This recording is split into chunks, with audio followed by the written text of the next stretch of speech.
अस्सलाम वालेकुम। Okay so आज हमारा मीट्रिक स्पेस की लेक्चर सीरीज़ का सेकंड लेक्चर है और आज की लेक्चर में थ्रू आउट हमने एग्जांपल्स के बारे में डिस्कस करना है। इस चैनल पर बेसिक मैथमेटिक्स, एडवांस्ड मैथमेटिक्स और कॉम्पिटिटिव एग्जाम्स की तैयारी से रिलेटेड कंटेंट अपलोड किया जाता है। आप ऐसी किसी भी वीडियो को देखने के लिए इस चैनल को विजिट भी कर सकते हैं और फर्दर अपडेट्स के लिए इसको सब्सक्राइब भी कर सकते हैं। सो स्टार्ट करते हैं जी। हम जो हमारी फर्स्ट एग्जाम्पल है आज की, यूक्लिडियन प्लेन जो होता है हमारे पास R2 टू डायमेंशनल, ठीक है, उस पर हमने एक मीट्रिक डिफाइन करना है। सो लेट्स से डी एक डिस्टेंस फंक्शन है जिसको मीट्रिक भी कह लिया जाता है। प्रॉपर वे से अगर मैं लिखना चाहूँ तो R2 क्रॉस R2 यानी Cartesian product of R2 with itself, और ये मैपिंग हो रही है जी 0 टू इन्फिनिटी। जीरो वाली साइड जो है वो क्लोज्ड है और मैं जो डिफाइन करना चाह रहा हूँ मीट्रिक, अगर मैं दो एलिमेंट्स लेता हूँ, अल्फ़ा एक को कह देते हैं हम, और that is equal to x1 y1, ठीक है। ये ऑर्डर पेयर होते हैं ना तमाम के तमाम R2 में। इसी तरह से मैं बीटा को कह देता हूँ जी x2 y2, ठीक है। ये दो पॉइंट्स हैं, किसी भी दो पॉइंट्स के लिए मैं जो डिस्टेंस डिफाइन करने लगा हूँ R2 में, यानी distance between alpha and beta, that is equal to, ये जो हमारे पास स्टैंडर्ड वे है ना, आपके पास प्लेन में कैसे आप डिस्टेंस फाइंड करते हैं दो पॉइंट्स के दरमियान, बिल्कुल वैसे ही। फर्स्ट कोऑर्डिनेट में से आपने फर्स्ट को माइनस करना है, उसका स्क्वायर ले लेना है, ठीक है, x1 माइनस x2 का स्क्वायर। बिल्कुल इसी तरह आपने सेकंड में से सेकंड को माइनस कर देना है, y1 माइनस y2 का स्क्वायर, ठीक है, और इसका स्क्वायर रूट। ये बेसिकली हमने डिफाइन किया है जी किसी दो पॉइंट्स के दरमियान डिस्टेंस। अब हम ये चेक करेंगे क्या ये डिस्टेंस जो हमने डिफाइन किया है, ये चार प्रॉपर्टीज़ जो हैं, ये चार एक्सियम्स मीट्रिक स्पेस के, उनको सेटिस्फाई करता है या नहीं। तो हम स्टार्ट करते हैं ज़रा। पहली प्रॉपर्टी आप जानते हैं कि ये हमेशा पॉजिटिव होना चाहिए डिस्टेंस। क्या होना चाहिए? Finite, real valued, non negative आप कह सकते हैं, ठीक है। तो distance between alpha and beta ये हमेशा ग्रेटर देन होगा ज़ीरो से। क्यों ग्रेटर देन ज़ीरो होगा? छोटी सी रीजनिंग है इसकी। ये देखें ना, ये फैक्टर जो है x1 माइनस x2 बेशक नेगेटिव हो, लेकिन ये स्केयर की वजह से पॉजिटिव हो जाएगा। बिल्कुल इसी तरह से जो सेकंड वाला है y1 माइनस y2, इसका भी स्क्वायर है तो ये भी स्क्वायर की वजह से पॉजिटिव हो जाएगा। फिर दो पॉजिटिव नंबर्स को हम ऐड अप करेंगे, अगेन पॉजिटिव आएगा। पॉजिटिव का स्क्वायर लेंगे, अगेन पॉजिटिव आएगा, ठीक है। तो डिस्टेंस आपका जो है हमेशा ग्रेटर देन होगा ज़ीरो से। इसी तरह हम सेकंड प्रॉपर्टी को देख लेते हैं। देखिए आपका डिस्टेंस जो है ना, और यहाँ पर अगर मैं लिखूँ तो बल्कि लिख देना चाहिए कि for all alpha beta belongs to R2, जितने भी पेयर्स हैं ना R2 के अंदर पॉसिबल पेयर बन सकते हैं, उन सब के लिए ये सेटिस्फाई होगा। नेक्स्ट प्रॉपर्टी आती है हमारे पास कि distance between alpha and beta is equal to zero. और ये ज़ीरो कब होगा? इफ़ एंड ओनली इफ़ आपने जो इसको डिफाइन किया हुआ है x1 माइनस x2 का square plus y1 minus y2 का स्क्वायर, इसका स्क्वायर रूट जब आपके पास ये होल ज़ीरो के इक्वल आ जाएगा, ठीक है ना, तभी ज़ीरो के इक्वल होगा इफ़ एंड ओनली इफ के साथ। और ये ज़ीरो कब होगा? जब आप दोनों तरफ स्क्वायर लेंगे तो स्क्वायर रूट जो है वो कैंसिल हो जाएगा। पीछे हमारे पास बचेगा जी सिंपली x1 माइनस x2 का square plus y1 minus y2 का स्क्वायर, ठीक है, इज इक्वल टू ज़ीरो। मैं इस चीज़ को इन डिटेल इसलिए कर रहा हूँ क्योंकि अभी स्टार्ट है कोर्स का, तो बेसिक्स ज़रा जो है वो ज़्यादा स्ट्रॉन्ग हो जाए हमारी। अच्छा जी, अब देखें ये दरम्यान में है प्लस का साइन आपके पास। आप जानते हैं जो प्लस का साइन हो और ये इक्वल टू ज़ीरो है तो दोनों का ज़ीरो होना लाजमी है, ठीक है ना। यहाँ पर भी इफ एंड ओनली इफ लगा देते हैं। इसी तरह से ये ज़ीरो कब होगा जी? जब दोनों ज़ीरो होंगे। किसी एक के ज़ीरो होने से काम नहीं बनना हमारा। अगर मल्टीप्लाई होता फिर हाँ, एक ज़ीरो होने से काम बन जाना था, लेकिन अब क्या है जी, x1 माइनस x2 का स्क्वायर भी ज़ीरो हो और y1 माइनस y2 का स्क्वायर जो है ये भी ज़ीरो हो, देन ही हमारी जो इक्वालिटी है ऊपर वाली वो सेटिस्फाई होगी, ठीक है। इसी तरह से अब नेक्स्ट अगर मैं थोड़ा सा डायरेक्ट करना चाहूँ तो यहाँ से देखें ना, दोनों तरफ स्क्वायर रूट लेंगे, x1 माइनस x2 ज़ीरो बन जाएगा, यहाँ से y1 माइनस y2 ज़ीरो बन जाएगा। तो अल्टीमेटली आपके पास x1 जो है वो इक्वल आ जाएगा x2 के। एक स्टेप मैं मिस कर रहा हूँ यहाँ पर, वो आपने कर लेना है, देख लेना उसको। इसी तरह से यहाँ पर आ जाएगा जी y1 इक्वल टू y2 के, ठीक है। तो देखें ना, x1 x2 इक्वल होने का मतलब क्या है? हमने जो ऊपर अल्फ़ा बीटा लिए थे, दोबारा देखें इनको, x1 x2 equal y1 y2 equal, तो मतलब एक ही पेयर बन गया ये, यानी कि आपके पास alpha is equal to beta के आ गया, ठीक है ना। x1 इक्वल टू x2 और y1 इक्वल टू y2 का मतलब इनफैक्ट यही है ना, इफ़ एंड ओनली इफ। तो हमारे पास जी distance between alpha and beta is equal to 0 कब होगा? इफ़ एंड ओनली इफ, यानी नेसेसरी एंड सफिशिएंट कंडीशन के साथ, जब आपके पास ये दोनों पॉइंट सेम होंगे। ठीक है, तो दो प्रॉपर्टी सेटिस्फाई होगी। अब चलते हैं जी हमारी थर्ड प्रॉपर्टीज पर। थर्ड प्रॉपर्टी जो जिसको सिमेट्रिक प्रॉपर्टी भी कहा जाता है। So distance between alpha and beta is equal to, हमने जो डिफाइन किया हुआ है जी, x1 माइनस x2 का square plus y1 minus y2 का स्क्वायर। ठीक है, और होल का आपके पास आ जाएगा जी स्क्वायर रूट। देखिए इसको मैं इस चीज़ को लिख सकता हूँ ना, x1 माइनस x2 लिख लें या x2 माइनस x1 लिख लें, क्योंकि ऊपर स्क्वायर है तो इस चीज़ से फ़र्क नहीं पड़ेगा। बिल्कुल इसी तरह आप y1 माइनस y2 लिख लें या फिर y2 माइनस y1 लिख लें, स्क्वायर की वजह से कोई फ़र्क नहीं पड़ेगा हमारे पास। और इसी तरह अल्टीमेटली आप स्क्वायर रूट ले रहे हैं। अब देखें ये जो चीज़ है ये आपके पास बीटा को फर्स्ट पे लिख रहे हैं जी और अल्फ़ा को सेकंड पे। ठीक है, तो सिमेट्रिक प्रॉपर्टी भी प्रूव हो गई है। Distance between alpha and beta and alpha is equal to or equal, basically same है दोनों। सो नेक्स्ट हमारे पास चौथी प्रॉपर्टी और आखिरी प्रॉपर्टी, और इसमें हमें 3 पॉइंट्स लेने पड़ेंगे। अल्फ़ा और बीटा हम ऑलरेडी लिए हुए हैं, दोबारा लिख लेता हूँ जी। अल्फ़ा आपके पास आ रहा है x1 y1 के इक्वल, आर्बिट्ररी एक पॉइंट लिया हुआ, बीटा भी हमने दिया हुआ था x2 y2। तो आप जानते हैं ट्रायंगुलर इनइक्वालिटी के लिए हमें 3 पॉइंट्स की जरूरत पड़ती है। हम एक और ले लेते हैं जिसको हम गैमा का नाम देते हैं। Gamma is equal to x3 y3। हमने शो क्या करना है इस प्रॉपर्टी में, इस केस में जी हमने शो ये करना है कि आपके पास जो डिस्टेंस है ना बिटवीन अल्फ़ा एंड गैमा, ये हमेशा लेस आर इक्वल होगा जब आप दरमियान में एक और पॉइंट को इन्वॉल्व कर लेते हैं, और वो पॉइंट को हमने बीटा का नाम दिया इस केस में। Distance between alpha and beta plus distance between beta and gamma, ये चीज़ हमने साबित करनी है। तो मैं चाहूँगा ज़रा हम इसको विजुलाइज करके देखने की कोशिश करते हैं। ये आपके पास आ गया जी प्लेन, एक्स एक्सिस और वाई एक्सिस आ गए हैं। इसके अंदर हमने ये 3 पॉइंट्स लिए हुए हैं ना, तो मैं कहता हूँ फर्स्ट करें जी, ये पॉइंट आपके पास अल्फ़ा है, ये ज़ाहिर बात एक पेयर होगा, एक इसका एक्स कोऑर्डिनेट है, दूसरा वाई कोऑर्डिनेट होगा। इसी तरह से यहाँ कहीं मैं पॉइंट ले लेता हूँ जी, अपने पास गैमा ले लेता हूँ मैं। ठीक है, इसी तरह ये देखेंगे अब इनका जो डिस्टेंस है ना हमें इस फार्मूले की मदद से मिलेगा, वो आपके पास कौन सा होगा? सिंपली ये वाला हो जाएगा। ठीक है, डिस्टेंस बिटवीन आपके पास ये आया है अल्फ़ा एंड गैमा।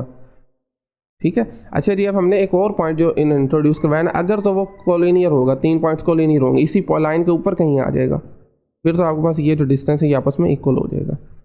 कब इक्वल होगा? जब आपके पास जो बीटा पॉइंट है ना वो इसी लाइन के ऊपर कहीं लाई करेगा। लेकिन अगर इस लाइन के अलावा थोड़ा सा भी साइड पे हो जाता है, लेट्स से मैं बीटा को यहाँ पर ले लेता हूँ। अब आप देखें हमें यहाँ से होके जाना पड़ेगा, पहले आपके पास अल्फ़ा से बीटा जाएँ, फिर बीटा से गैमा जाएँ। तो सिंपली आप देख रहे हैं कि इस केस में ये जो डिस्टेंस है ये ज़्यादा पड़ेगा हमें, बजाय कि हम इसके थ्रू डायरेक्ट जाएँ हम। तो डिस्टेंस यहाँ से बेसिकली मैंने आपको रीजनिंग देने की कोशिश की है कि ये कैसे सेटिस्फाई होगा। Distance between alpha and beta ये वाला है, और बीटा और गैमा ये वाला। देखें यहाँ से होके जाएंगे बीटा से तो ज़्यादा डिस्टेंस पड़ेगा, अगर डायरेक्ट चल जाएंगे तो कम डिस्टेंस पड़ेगा, तो इसलिए ये इनइक्वालिटी यहाँ पर सेटिस्फाई हो रही है। ठीक है, ओके। सो चारों प्रॉपर्टी सेटिस्फाई हो गई हैं, तो इसका मतलब क्या है कि हमने जो मीट्रिक डिफाइन किया था ना, जो डिस्टेंस फंक्शन डिफाइन किया था, वो बेसिकली एक मीट्रिक है। और R2 के केस में ये स्टैंडर्ड वे है, ये यूजुअल मीट्रिक इसको कहा जाता है। डिस्टेंस जो है ना हम ऐसे ही फाइंड करते हैं ना, शॉर्टेस्ट डिस्टेंस बेसिकली हमें ये फार्मूला बताता है, तो इसलिए इसको यूजुअल डिस्टेंस कहा जाता है। इसके अलावा भी कई और वेज भी हैं, कई और वेज हो सकते हैं। मैं आपको 2 और बताता हूँ यहाँ पर, जो R2 के केस में डिफरेंट पॉसिबिलिटीज़ हैं, वो भी मीट्रिक बनेंगी। एक मैं आपको कहता हूँ जी, आप डिस्टेंस D1 का नाम दे देता हूँ इस बार मैं इसको, अल्फ़ा एंड बीटा आप फाइंड आउट कर सकते हैं। अल्फ़ा और बीटा वही है जो हमने पीछे असाइन कर दिए थे ना, x1 y1 और x2 y2। तो x1 माइनस x2 का mode plus y1 minus y2 का मोड, ये जो आपने फंक्शन डिफाइन कर दी है ना, ये भी R2 पर मीट्रिक है ऑन R2। आप चेक कर सकते हैं चारों प्रॉपर्टीज़ जो है मीट्रिक स्पेस की वो सेटिस्फाई करेगा। इसी तरह से नेक्स्ट हम एक और डिफाइन करता हूँ जिसको मैं D2 का नाम दे देता हूँ, दैट इज़ इक्वल टू, यानी distance between alpha and beta. अगर मैं इसको साइन कर देता हूँ जी, जो ऊपर हमने काम किया है ना x1 माइनस x2 का मोड, प्लस को ख़त्म करके आपने ये करना है कि उन दोनों में से मैक्सिमम को ले लेना है, x1 minus x2 comma y1 minus y2। इन दोनों फैक्टर में जो मैक्सिमम है ना वो आपका डिस्टेंस के इक्वल आ जाएगा। ऑफ कोर्स ये ट्रिवियल आई मीन ये यूजल डिस्टेंस नहीं है, लेकिन ये जो डिस्टेंस हमने डिफाइन कर दी है ये चारों प्रॉपर्टीज़ को सेटिस्फाई करेगा। ये जो D2 है D1 भी करेगा। हम देखते हैं ज़रा D2 कैसे करेगा, प्रॉपर वे से इसको स्टेप बाय स्टेप लेके चलते हैं। सो पहला स्टेप बस ये होता है कि आपके पास जो डिस्टेंस आएगा ना वो हमेशा क्या होना चाहिए, ग्रेटर देन 0 होना चाहिए, ठीक है, यानी कि नॉन नेगेटिव होना चाहिए। सो फर्स्ट करो जी, आपके पास distance between alpha and beta, बल्कि मैं इसको दोबारा लिख भी लेता हूँ, maximum of x1 minus x2 comma y1 minus y2 ये ग्रेटर देन 0 होगा, हमेशा ग्रेटर देन 0 होगा। क्यों ग्रेटर देन 0 होगा, उसकी रीज़न है एक, देखें, सिंस आपके पास ये जो फैक्टर है ना x1 माइनस x2 मोड की वजह से ये ग्रेटर देन 0 हो गया। मैं लिख देता हूँ जी, सिंस आपके पास जो x1 माइनस x2 का मोड है ना ये हमेशा इसका आंसर ग्रेटर देन 0 आएगा। And similarly we have y1 minus y2 का जो मोड है इसका आंसर भी ग्रेटर देन 0 आएगा। अगर दोनों ही 0 से बड़े हो गए तो अल्टीमेटली उनका जो मैक्सिमम है वो भी ज़ाहिर बात है फिर 0 से ग्रेटर ही होगा। तो ये छोटी सी रीजनिंग है, ठीक है। दिस इम्प्लाइज दैट आपका ये जो डिस्टेंस है हमेशा इस केस में नॉन नेगेटिव रहेगा। नेक्स्ट प्रॉपर्टी जो हमारे पास आती है जी, सेकंड प्रॉपर्टी, वो होती है हमने ये साबित करना होता है कि इनका डिस्टेंस जो है ये 0 कब होगा, और 0 उसी सूरत में होना चाहिए दोनों पॉइंट जब सेम हो। तो distance equal to 0 if and only if आपके पास जो हमने डिफाइन किया हुआ डिस्टेंस यानी maximum of x1 minus x2 comma y1 minus y2 equal to 0, ठीक है। 0 कब होगा, जब अल्टीमेटली आपके पास जो ज़ाहिर बात है डिफाइन किया वो 0 के इक्वल हो जाएगा। और ये 0 के इक्वल कब होगा, देखें ये बड़ा इंटरेस्टिंग है। यहाँ पर देखिए ज़रा, मैक्सिमम 0 के इक्वल कब होगा, एक ही पॉसिबिलिटी हमारे पास बनती है जब ये दोनों इटसेल्फ 0 के इक्वल होंगे, ठीक है ना। आपको पता है कि दोनों नेगेटिव अंदर वाले फैक्टर नहीं हो सकते। x1 minus x2 is equal to 0 and y1 minus y2 is equal to 0। दोबारा देखें इसको, ये 0 उसी सूरत में हो सकता है जब दोनों 0 होंगे, नेगेटिव तो हो ही नहीं सकते, वो तो पॉसिबल चांस ही कोई नहीं है। अगर 0 के अलावा कोई और नंबर लेट से 1 आ जाए तो फिर तो इसका आंसर 1 आएगा ना, क्योंकि 1 मैक्सिमम है। तो इसलिए अगर दोनों 0 हैं फिर इनका मैक्सिमम 0 होगा अल्टीमेटली। तो 0 का मतलब क्या है जी, आपके पास x1 इक्वल टू x2 आ जाएगा इस केस में सिंपली, और इसी तरह से बिल्कुल यहाँ पर भी y1 इक्वल टू y2 आ जाएगा, ठीक है ना, इफ़ एंड ओनली इफ के साथ। अगर पहले वाले भी कोऑर्डिनेट आपस में इक्वल हो जाए, दूसरे भी, तो सिंपली आपके पास अल्फा और बीटा ही इक्वल हो जाएंगे आपस में।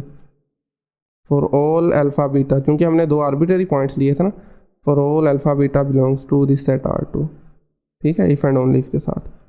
तो सेकंड कंडीशन भी आप देख रहे हैं सेटिस्फाई हो गई है। अब चलते हैं अपनी थर्ड वाली की तरफ। थर्ड हमने प्रूव क्या करना होता है जी, ये सिमेट्रिक भी है, उसको भी देख लेते हैं। सो अगेन जी, distance between alpha and beta, अच्छा यहाँ पर आपने, हाँ या ठीक है, दैट्स फाइन, D2 लिखेंगे हम क्योंकि हमने D2 से डिफाइन किया ना फंक्शन को। तो distance between alpha and beta is equal to the maximum of x1 minus x2 comma y1 minus y2, ठीक है। और इस चीज़ को हम क्या लिख सकते हैं, मैं थोड़ा सा इसको ज़रा इस वे में लिखना चाहता हूँ जी। आप माइनस को कॉमन लें, अंदर हमारे पास बचेगा x2 माइनस x1। इससे मिलता जुलता काम हम ऑलरेडी लास्ट लेक्चर में भी कर चुके हैं, ठीक है, जब हमने सेट ऑफ रियल नंबर्स पर एक स्टैंडर्ड मैट्रिक डिफाइन किया था ना, उसको साबित करने के लिए भी। बहरहाल कोमा आपके पास आगे आ जाएगा जी, अगेन माइनस कॉमन लें, अंदर हमारे पास बचेगा y2 माइनस y1, ठीक है, ब्रैकेट क्लोज हो जाएगी। सो यहाँ पर देखें आपके पास मैक्सिमम ऑफ, माइनस जो है वो मोड की वजह से ख़त्म हो जाएगा, तो पीछे हमारे पास सिंपली बचेगा जी x2 माइनस x1, ठीक है। इसी तरह से कोमा y2 माइनस y1, और that is ultimately equal to distance between, okay, distance between beta and alpha, ठीक है। तो यहाँ पर आप देख रहे हैं अल्फ़ा बीटा से शुरू किया था, बीटा अल्फ़ा पे पहुँच गए, इसको D2 से रिप्रेजेंट किया था। तो ये हमारे पास आ गया जी, सिमेट्रिक प्रॉपर्टी भी इस केस में सेटिस्फाई होगी। सो द लास्ट वन जो हमने साबित करनी है वो है ट्रायंगुलर इनइक्वालिटी। अगेन हमने 3 पॉइंट्स ले लेते हैं, कोई 3 पॉइंट्स R2 से पकड़ें। अल्फ़ा बीटा हम ऑलरेडी डिफाइन किए हुए हैं, दोबारा लिख लेते हैं जी, अल्फ़ा इज़ इक्वल टू आपने लिया हुआ है x1 y1, इसी तरह से आपने जो बीटा है वो आपने लिया हुआ है जी x2 y2, और एक और पॉइंट जैसा कि लास्ट अभी जो एग्जांपल की उसमें भी हमने इंट्रोड्यूस करवा दिया था, जिसको हमने गैमा का नाम दिया था, ये ले लेते हैं जी x3 y3, क्या आ गया है x3 y3, राइट। ओके, सो अब हमने साबित क्या करना है वो भी देख लेते हैं। यहाँ पर आपने ये देखना है कि आपने जब भी डिस्टेंस लेंगे ना अल्फ़ा का गैमा से, वो हमेशा लेस आर इक्वल होगा जब हम दरमियान में एक और पॉइंट इंट्रोड्यूस करवा लेंगे जिसको बीटा का नाम दिया हुआ है, distance between alpha beta plus distance between beta and gamma. ठीक है, ये लेस आर इक्वल टू होगा। इक्वल कब होगा? जब बीटा आपके पास, ये तीनों पॉइंट आपके पास कोलिनियर हो जाएंगे, एक लाइन के ऊपर आ जाएंगे, देन इक्वालिटी सेटिस्फाई करेगी। अगर ऐसा नहीं है तो फिर ये आपके पास इनइक्वालिटी सेटिस्फाई करेगी। ठीक है, सो इन बोथ केसेस आपने करना है, इसलिए ये लेस आर इक्वल टू लिखा होगा। बहरहाल अब देखें जी, अब इसको कैसे करना है। ओके, पहले तो हम स्टार्ट करते हैं जी, डिस्टेंस अल्फ़ा और गैमा का इक्वल आ जाएगा आपके पास maximum of alpha, x1 y1 है तो x1 में से x3 माइनस करेंगे, क्योंकि गैमा जो है उसका फर्स्ट पेयर जो है वो x3 है, coma similarly y1 minus y3 आ जाएगा। अब हमने नेक्स्ट एक और छोटा सा काम वो ये करना है कि सिंपली आपने, बल्कि मैक्सिमम आएगा यहाँ पर x1 साथ में x2 को पहले माइनस करें फिर प्लस कर दें। ठीक है ना, कोई फ़र्क तो नहीं पड़ता इस चीज़ से, प्लस सॉरी माइनस x3 जो है वो एज इट इज़ आ जाएगा, कोमा, तो इसको मैं नीचे लिख रहा हूँ। इसी तरह से y1 माइनस y2 करें और साथ में प्लस y2 कर दें। ठीक है, और इसी तरह से माइनस y3 भी आ जाएगा साथ में। ठीक है, ब्रैकेट क्लोज हो जाएगी। हमने काम ये क्यों किया है, x2 जो है और y2 को इंट्रोड्यूस करवा दिया क्योंकि ये बीटा के कंपोनेंट्स हैं। ठीक है ना, बीटा के पेयर उसके पेयर में आ रहे हैं।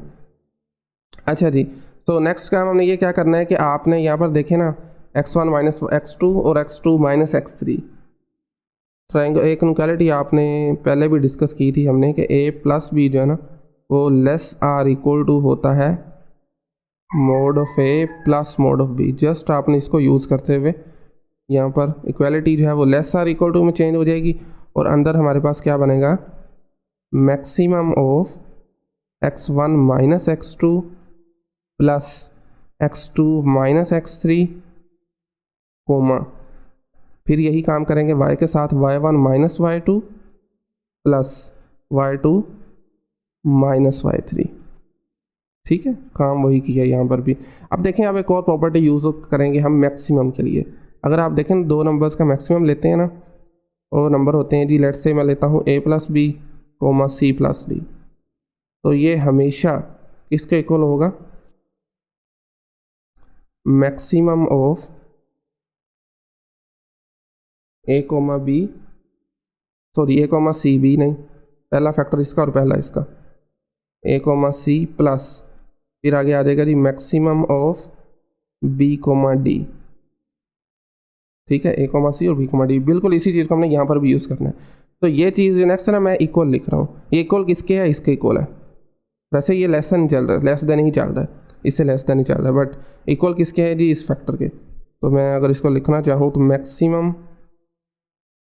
ऑफ x1 माइनस x2 और इसका साथ में मोड भी आएगा, कोमा y1 माइनस y2 साथ में आ जाएगा। यहाँ पर c आया था, यहाँ पर y1 माइनस y2 आ जाएगा, ब्रैकेट क्लोज, प्लस साइन। अब नेक्स्ट आगे आ जाएगा जी maximum of x2 minus x3 आ जाएगा, यहाँ पर, वहाँ पर b आया था ना, तो यहाँ पर आ जाएगा x2 माइनस x3 और कोमे के साथ यहाँ पर आ जाएगा जी y2 माइनस y3। ठीक है, ब्रैकेट क्लोज होगी। अब देखें ये चीज़ अगेन मैं इक्वली लिख रहा हूँ क्योंकि ये इसके इक्वल है। तो ये वाला जो पार्ट है ना, ये किसके इक्वल है जी, डिस्टेंस बिटवीन अल्फ़ा। अच्छा, अगर यहाँ पर मैं रॉन्ग नहीं हूँ तो थ्रू आउट डिस्टेंस को हम डिनोट कर रहे हैं d2 से, तो यहाँ पर भी हमें d2 से ही डिनोट करना चाहिए। ठीक है,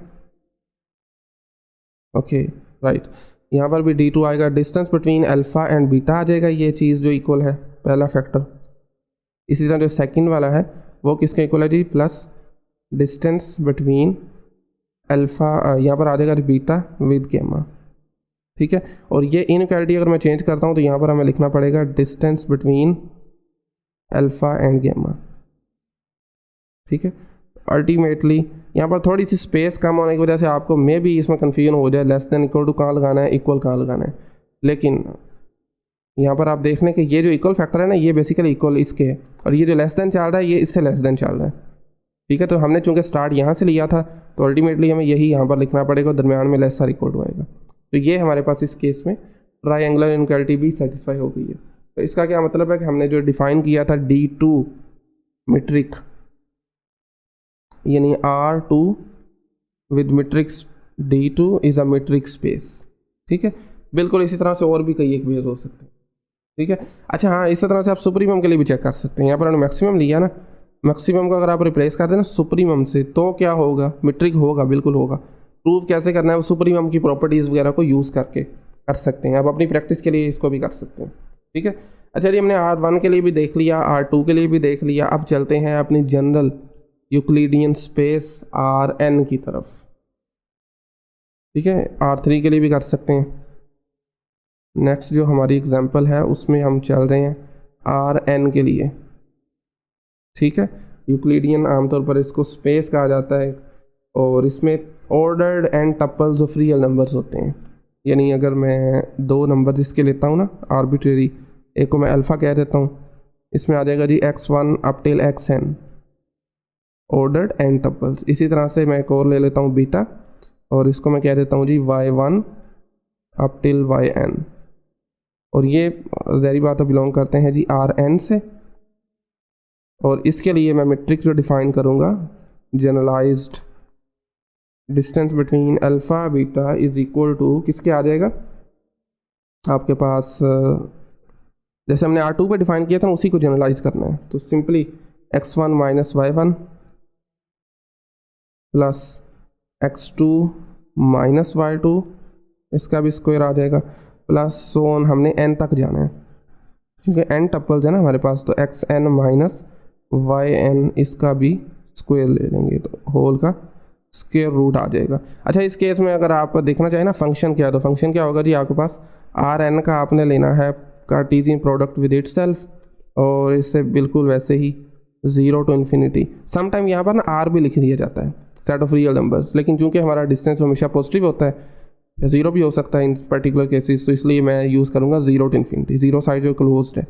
और इस फंक्शन का आपने डिफाइन किया है जी इस वे में, ठीक है। अच्छा हाँ, इसको थोड़ा सा ना अगर कंपैक्ट करके लिखना चाहें वो भी लिखा जा सकता है, यानी distance between alpha beta is equal to square root of summation करके अभी आप लिख सकते हैं इसको, यानी i is equal to 1 to n, और इनर में मैं लिख सकता हूँ xi माइनस yi का होल स्क्वायर, ठीक है, और का स्क्वायर रूट। और ये ऑफ कोर्स हमेशा ग्रेटर देन 0 होगा क्योंकि तमाम स्क्वायर्स इन्वॉल्व हो गए हैं ना, ग्रेटर आर इक्वल टू 0 ही होगा।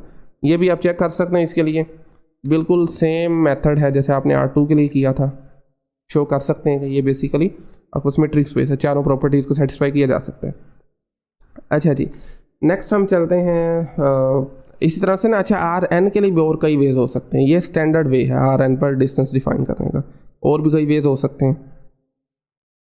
अच्छा जी, नेक्स्ट हमारे पास एग्जांपल है Cn की, ये Rn था, नेक्स्ट हमारे पास है Cn जिसको यूनिटरी स्पेस भी कहा जाता है, और ये एक n डिमेंशनल है, इसमें all ordered and tuples of complex numbers आ जाएंगे, ठीक है।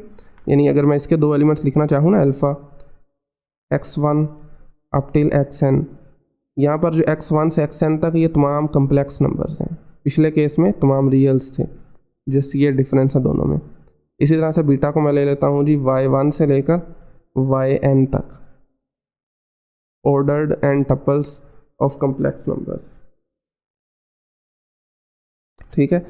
सो हमारे पास नेक्स्ट क्या आ जाएगा, इस पर मीट्रिक कैसे डिफाइन करते हैं, हाँ वो देख लेते हैं। तो distance between alpha and beta, पहले तो देख लेना फंक्शन क्या होगा। फंक्शन होगा आपके पास इस केस में Cn का Cartesian product with itself to 0 to infinity. और इसको डिफाइन कैसे करना है, यानी दो एलिमेंट्स के दरमियान, दो पॉइंट्स के दरमियान डिस्टेंस फाइंड कैसे किया जाता है, distance between alpha and beta that is equal to, अगर इसको मैं जनरल करके लिखना चाहूँ ना तो स्क्वायर रूट के अंदर हमारे पास क्या आएगा, I is equal to 1 to n summation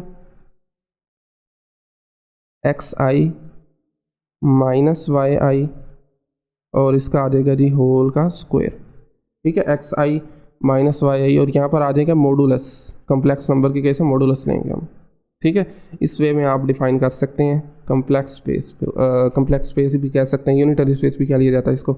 अच्छा, अब अगर आप n को पर्टिकुलरली 1 कर देते हैं ना, इस केस में आप n को क्या कर देते हैं 1, तो आपके पास सिंपली ये कम्प्लेक्स नंबर्स का सेट आ जाएगा। ठीक है, और इस केस में आपके पास जो इस पर मीट्रिक डिफाइन होगा ना, distance between alpha and beta, तो वो सिंपली आप देख सकते हैं यहाँ से, जस्ट आपने n को 1 पुट किया तो हमारे पास क्या बना जी, x1 माइनस y1 का स्क्वायर और इसका होल का स्क्वायर रूट, और ये आपस में कैंसिल आउट हो गए, पीछे अल्टीमेटली हमारे पास x1 माइनस y1 बच जाएगा। ठीक है, x1 माइनस y1 का मॉडुलस ले लें, इसका कम्प्लेक्स नंबर है ना इसलिए। सो ये था जी आपका। अच्छा, इसको भी आपने बिल्कुल जैसे रियल नंबर के केस हमने डिफाइन किया था ना, उसी तरह से आप इसको भी चेक कर सकते हैं कि मीट्रिक है या नहीं, और अल्टीमेटली मीट्रिक होगा, चारों प्रॉपर्टीज़ को सेटिस्फाई करेगा ये। ठीक है, इसी तरह से कम्प्लेक्स नंबर के सेट पर भी और कई एक वेज हो सकते हैं मीट्रिक डिफाइन करने के। वो तमाम फंक्शंस जो कि चार प्रॉपर्टीज़ को सेटिस्फाई करते हैं उनको हम डिस्टेंस फंक्शन कहेंगे।